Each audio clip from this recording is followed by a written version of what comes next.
दोस्तों, भारत देश के सबसे मशहूर सुल्तानों, सबसे मशहूर बादशाहों में से एक सुल्तान यानी कि अलाउद्दीन खिलजी का नाम तो आप में से लगभग सारे के सारे लोगों ने सुना ही होगा। क्योंकि दोस्तों, अलाउद्दीन खिलजी इतिहास के एक ऐसे सुल्तान थे कि जिनको आज भले ही हमारी इस दुनिया से गुजरे हुए सैकड़ों साल हो चुके हैं, लेकिन इसके बावजूद भी आज भी आए दिन उनकी जिंदगी के बारे में हमारे देश के बड़े बड़े न्यूज चैनल्स पर डिबेट होती रहती है। अलाउद्दीन खिलजी को इतिहास में खास तौर से उनकी बहादुरी और दिलेरी की वजह से ही याद किया जाता है।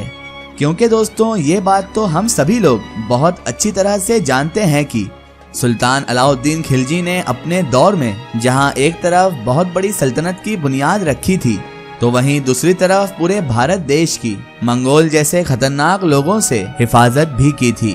इसके अलावा दोस्तों, अलाउद्दीन खिलजी के दौर में ही भारत के पूरे इलाके की इकोनॉमी भी अच्छी हो गई थी। लेकिन दोस्तों, इतिहास के पन्नों में एक बहादुर और होशियार इंसान के तौर पर अपनी पहचान बनाने वाले सुल्तान अलाउद्दीन खिलजी ने कभी भी अपनी जिंदगी में ये नहीं सोचा होगा कि मेरे जाने के बाद मेरी ही आने वाली नस्लें क्या करेंगी और किन कामों को अंजाम देंगी। क्योंकि दोस्तों, सुल्तान अलाउद्दीन खिलजी की मौत के बाद उसकी आने वाली नस्ल यानी उसके बेटे ने ऐसे ऐसे काम किए हैं कि जिनको अलाउद्दीन खिलजी से बिल्कुल उल्टा कहा जाए तो गलत नहीं होगा। जहां एक तरफ इतिहास सुल्तान अलाउद्दीन खिलजी को उसकी बहादुरी की वजह से याद करता है, तो वहीं दूसरी तरफ अलाउद्दीन खिलजी के बेटे को उसकी अय्याशियों और उसकी मक्कारियों की वजह से याद किया जाता है। यानी कि दोस्तों, अलाउद्दीन खिलजी का बेटा कि जिसको आज पूरी दुनिया कुतुबुद्दीन मुबारक शाह खिलजी के नाम से जानती है, वो सुल्तान अलाउद्दीन खिलजी के इतिहास पर एक काला धब्बा है। उसने अपनी जिंदगी में यानी सुल्तान अलाउद्दीन खिलजी के बेटे ने अपनी जिंदगी में ऐसे ऐसे बुरे और गंदे काम किए थे कि जिसके बारे में अगर आप लोग सुनेंगे तो अपने कानों पर हाथ रखने के लिए मजबूर हो जाएंगे। दोस्तों, ये कहानी है सन 1316 की कि जब खिलजी सल्तनत के सबसे ताकतवर सुल्तान यानी अलाउद्दीन खिलजी मौत हो गई थी।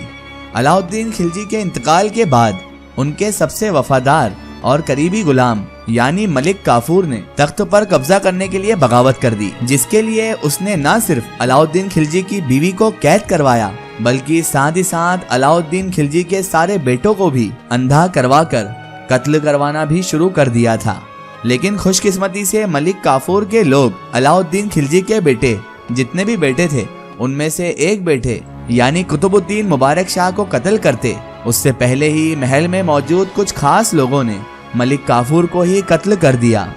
और मलिक काफूर को कत्ल करने वाले ये लोग कोई और नहीं थे बल्कि वो थे जो कि अंदरूनी तौर पर अलाउद्दीन खिलजी के बहुत ज्यादा वफादार लोग थे। इस तरह से मलिक काफूर की मौत के फौरन बाद खिलजी सल्तनत के इन वफादार लोगों ने अलाउद्दीन खिलजी के बचे हुए बेटों में से एक बेटे यानी कुतुबुद्दीन मुबारक शाह को गद्दी पर बैठा दिया। और इस तरह से कुतुबुद्दीन मुबारक शाह खिलजी सल्तनत का तीसरा बादशाह बन गया था। वैसे तो कुतुबुद्दीन मुबारक शाह अपने आप को लोगों के सामने एक परहेजगार मुसलमान के तौर पर पेश करता था, लेकिन उसके काम ऐसे थे कि जो शायद एक आम इंसान भी नहीं करता। उसने गद्दी पर बैठते ही सबसे पहले अलाउद्दीन खिलजी के वो सारे बेटे जो मलिक काफूर के हाथ से बच गए थे, जो कि हकीकत में कुतुबुद्दीन मुबारक शाह के भी भाई ही लगते थे, उन सबको इसने कत्ल करवा दिया ताकि आने वाले दिनों में ये सभी लोग इसकी सल्तनत को चैलेंज ना कर सकें। इसके अलावा इसने सल्तनत में रहने वाले लगभग सभी ताकतवर लोगों को मालो दौलत के जरिए से अपने साथ मिलाना भी शुरू कर दिया था। सल्तनत में रहने वाला कोई भी ताकतवर इंसान जो अपनी ईमानदारी की वजह से इसके ऑफर को ठुकरा दिया करता था, ये उसको कत्ल करवा दिया करता था। धीरे धीरे इसने अपनी सल्तनत में रहने वाले ऐसे बहुत सारे लोगों को कत्ल करवा दिया था कि जिनके बारे में इसको ये गुमान था कि शायद ये आगे जाकर इसको चैलेंज कर सकते हैं। यानी कुछ दिन के अंदर ही सुल्तान मुबारक शाह अपने जुल्म और सितम की वजह से लोगों के बीच में अपना डर फैलाने में कामयाब हो चुका था। लेकिन दोस्तों, ये सारी चीजें तो उस बहुत बड़े गुनाह के आगे बहुत छोटी हैं कि जिस गुनाह की वजह से सुल्तान कुतुबुद्दीन मुबारक शाह इतिहास में हमेशा हमेशा के लिए मशहूर हो गया था। या फिर ये भी कह सकते हैं कि जिस गुनाह की वजह से ये इतिहास में हमेशा हमेशा के लिए सुल्तान अलाउद्दीन खिलजी की मजबूत सल्तनत खत्म करने का कारण भी बन गया था।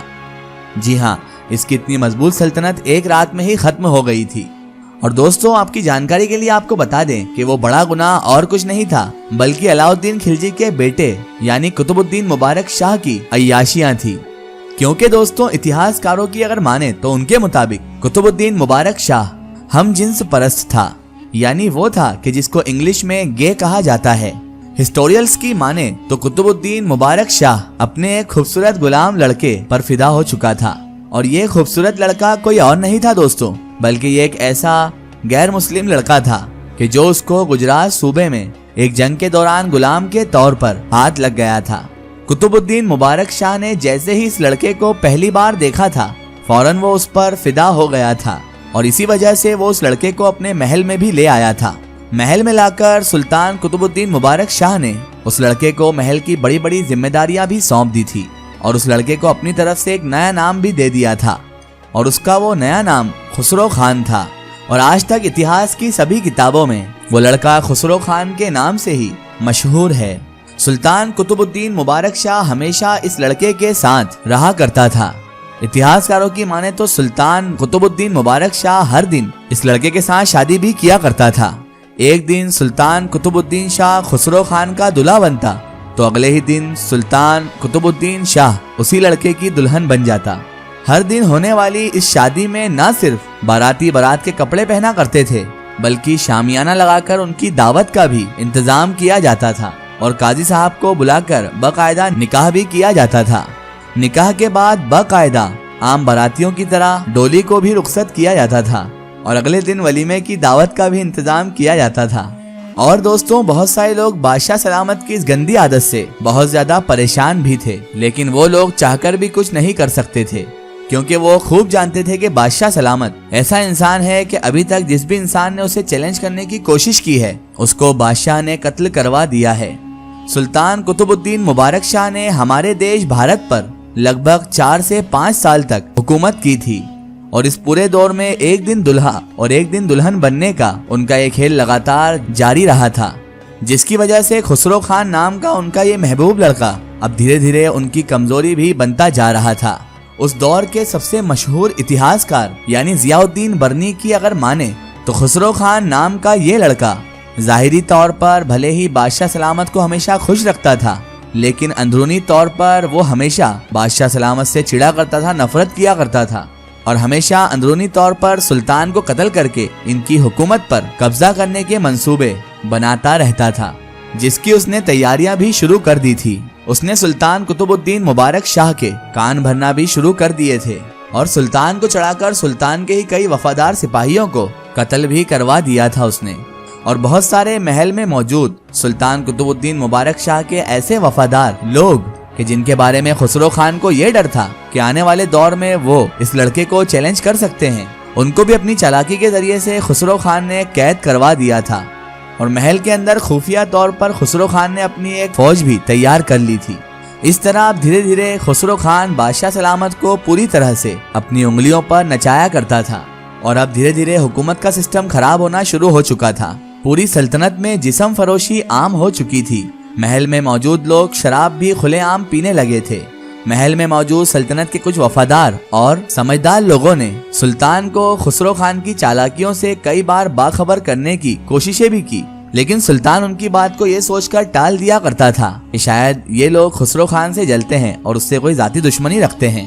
लेकिन दोस्तों, आखिरकार एक दिन वो खतरनाक वक्त भी आ ही गया कि जिसको एक ना एक दिन जरूर आना था। और एक रात के जब सुल्तान कुतुबुद्दीन मुबारक शाह अपने कमरे में अपने इस महबूब लड़के यानी खुसरो खान के साथ ही गंदे काम में मसरूफ था, उस वक्त ही खुसरो खान की ही फौज ने महल के मेन दरवाजे से घुसकर महल के अंदर मौजूद वफादार लोगों पर हमला कर दिया। और कुछ देर के बाद ही उस फौज के कुछ सिपाही सुल्तान कुतुबुद्दीन मुबारक शाह के कमरे में भी दाखिल हो गए। अंदर मौजूद खुसरो खान जो पहले से ही मौका तलाश कर रहा था, उसने जब अपनी फौज को अंदर आते हुए देखा तो फौरन उसने अपनी फौज के साथ मिलकर सुल्तान के ऊपर हमला भी कर दिया और सुल्तान मुबारक शाह को हमेशा हमेशा के लिए खत्म भी कर दिया। सुल्तान की मौत के फौरन बाद खुसरो खान की वो फौज महल के उस खास हिस्से में दाखिल हो गई कि जहां पर सुल्तान कुतुबुद्दीन मुबारक शाह की फैमिली की औरतें रहा करती थीं।